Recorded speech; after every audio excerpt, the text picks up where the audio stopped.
अस्सलाम वालेकुम दोस्तों, कैसे हो। मुझे उम्मीद है कि आप सभी सही हो गए। न्यू अपडेट के साथ मैं आपके सामने फिर हाजिर हो चुके हैं। अगर आप कुवैत में रहते हैं या कुवैत से छुट्टी आए हुए हैं, इंडिया के अंदर रहते हैं, पाकिस्तान के अंदर रहते हैं, तो आप इस वीडियो को ज़रूर पूरा देखें, क्योंकि मैं आप जो इंडिया के रहने वाले बंदे हैं उनके लिए एक बड़ी अपडेट लेकर आ चुका हूँ। तो चलिए बिना देरी के ये वीडियो शुरू करते हैं और शुरू से लेकर आखिर तक ये वीडियो आपको देखना ज़रूरी चाहिए। इंडियन एम्बेसी की तरफ से एक बड़ी अपडेट आ रही है और ये पूरी लाइफ में पहली बार हो रहा है कि इस तरह की हेल्प इंडियन एम्बेसी की तरफ से दी जा रही है और ये आपको जान लेना ज़रूरी है। तो चलिए बिना देरी के ये वीडियो शुरू करते हैं, लेकिन उससे पहले मैं आपको बता देता हूँ, चैनल पर पहली बार आए हैं तो चैनल को सब्सक्राइब करें और साथ ही साथ बेल आइकन ज़रूर प्रेस कर दें, ताकि हमेशा आपको इसी तरह की लेटेस्ट अपडेट मिलती रहे और आप हमेशा हमारे साथ में जुड़े रहें।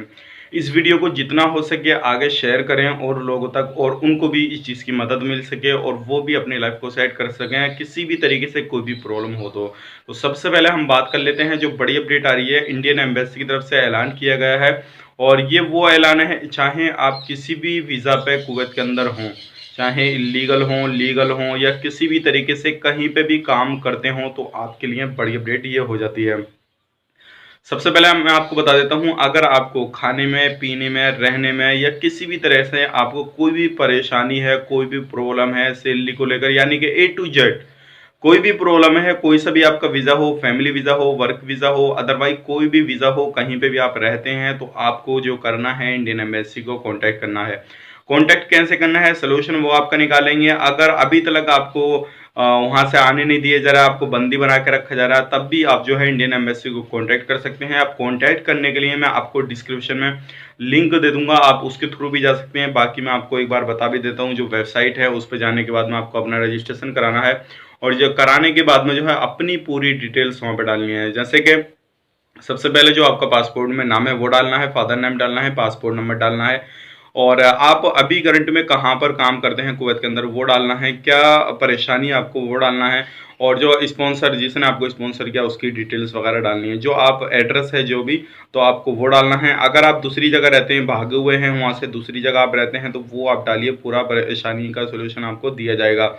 और ये इंडियन एम्बेसी की तरफ से पहली बार ऐसी अपडेट आई, लोगों को जो है इससे बेनिफिट भी होगा। और दूसरी जो खबर है वो है, जो लोग रिटर्न जाना चाहते हैं कुवैत, उनके हवाले से बड़ी अपडेट है। तो मैं आपको बता देता हूँ, वेबसाइट जो है www.madad.gov.in, तो ये वेबसाइट है। मैं आपको एक बार अलग अलग वर्ड करके बता देता हूँ, www.madad.gov.in/, तो ये वेबसाइट है। आप डायरेक्टली गूगल पे सर्च करके इसमें जा सकते हैं और जाने के बाद में आप अपना पूरा जो प्रोसेस है वो कंप्लीट कर सकते हैं। जो भी आपको परेशानी है, किसी भी तरह की जो भी परेशानी है, वो आपको ज़रूर इंडियन एम्बेसी की तरफ से मदद मिलेगी। आप ज़रूर जाकर अपना रजिस्ट्रेशन वगैरह करें।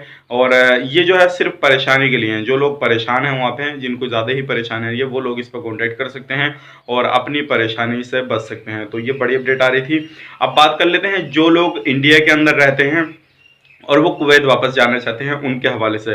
तो उनके हवाले से बड़ी अपडेट आ रही है। एक लिंक और दे दूंगा मैं नीचे डिस्क्रिप्शन में, आपको दोनों लिंक दूंगा, दोनों लिंक प्रोवाइड करूंगा। जो madad.com है वो भी मैं आपको दे देता हूँ, madad.gov.in है वो भी मैं आपको दे दूंगा। और जो दूसरा है फॉर्म का, जिन लोगों को कुवैत वापस जाना है, रिटर्न होना है कुवैत के लिए, तो उनको भी लिंक दे दूंगा, उनको भी अपना रजिस्ट्रेशन कराना है।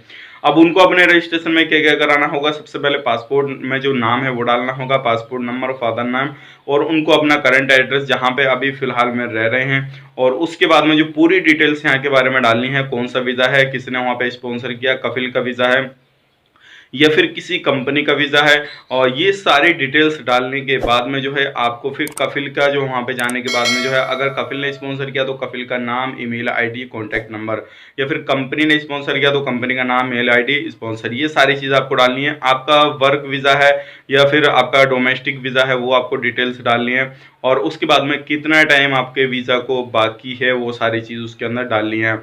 और अगर आपका वीज़ा एक्सपायर हो चुका है, काफ़ी सारे लोगों के क्वेश्चन थे कि हमारा वीज़ा जो है एक्सपायर हो चुका है तो हम क्या करें, हम जा पाएंगे नहीं जा पाएंगे, तो मैं आपको बता देता हूँ, अभी आपको जो रजिस्ट्रेशन कराना है, नीचे मैं आपको लिंक दे दूंगा, उसके थ्रू जाएं और अपना रजिस्ट्रेशन करें और उसके अंदर पूरी डिटेल्स डालें कि भाई हमारा वीज़ा एक्सपायर हो चुका है, कौन सी डेट में एक्सपायर हुआ, कितने टाइम हो गया, वो सारी डिटेल्स उसके अंदर भर दें और फॉर्म को सबमिट कर दें।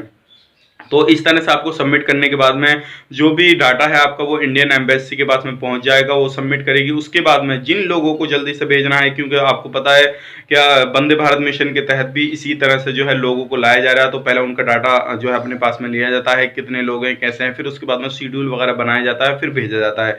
तो इसी तरीके से उम्मीद ये की जा सकती है अगर ये जो डाटा सबमिट हो रहा है तो जल्दी ही जो लोग इंडिया के अंदर हैं उन लोगों को जो है कुवैत के अंदर भेजा जाएगा, जो काम करना चाहते हैं, जिनकी वीज़ा वैलिड हैं, और जो एक्सपायर वाले हैं वो भी इंशाल्लाह जल्दी ही पहुंचा दिए जाएंगे। क्योंकि अभी जो टीचर लोग हैं, बड़ी अपडेट आ रही है, जो टीचर लोग हैं जिनके अगर वीज़ा ख़त्म हो चुके हैं किसी भी रीज़न से, चाहे वो लॉकडाउन में फंसे या पहले आ गए हों, किसी भी तरीके से अगर वीज़ा ख़त्म हो चुका है तो उनको एंट्री वीज़ा मिल जाएगा कुवैत का, कुवैत सरकार देगी और वो वहाँ पे जाने के बाद में काम अपना कर सकते हैं।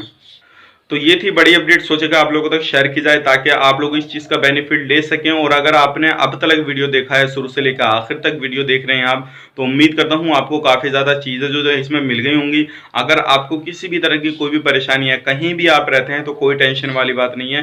तो इंशाल्लाह आप ज़रूर अपना रजिस्ट्रेशन वगैरह करा लें। अगर इंडिया के अंदर हैं तो आप अपना जो है रजिस्ट्रेशन वो रिटर्न में कराएं, जो मैंने आपको लिंक दे दूंगा डिस्क्रिप्शन नीचे, उसमें जाकर रजिस्ट्रेशन कराएं। इंडियन एम्बेसी के पास में आपका डाटा पहुंच जाएगा और आप इजीली जो है कुवैत के लिए सफ़र कर सकेंगे। क्योंकि इस तरीके से पहला स्टेप यही होता है, अगर आपको कहीं भी जाना है तो पहले रजिस्ट्रेशन कराना होता है, उसके बाद में आपको जो है सफ़र करने की इजाज़त मिल जाएगी। तो ये थी बड़ी अपडेट, सोचूंगा क्या, उम्मीद करता हूँ वीडियो आपको पसंद आई होगी। पसंद आई तो लाइक करें, शेयर करें, दोस्तों के साथ ज़रूर शेयर कर दें ताकि उन लोगों तक ये अपडेट पहुँच सके। मैं आपको बता देता हूँ काफ़ी सारे लोगों के नीचे अब कमेंट आएंगे इससे रिलेटेड। थोड़ी बहुत वो लोग गलती कर देते हैं फॉर्म सबमिट करते समय, जैसे कि कॉन्टैक्ट नंबर गलत डाल दिया, मेल आईडी गलत डाल दिया, करंट एड्रेस जो है गलत डाल दिया। तो मैं आपको एक चीज़ बता देता हूँ, अगर आप कोई भी गलती करते हैं, खास करके मोबाइल नंबर या मेल आईडी की गलती करते हैं, तो ये आपको गलती नहीं करनी चाहिए।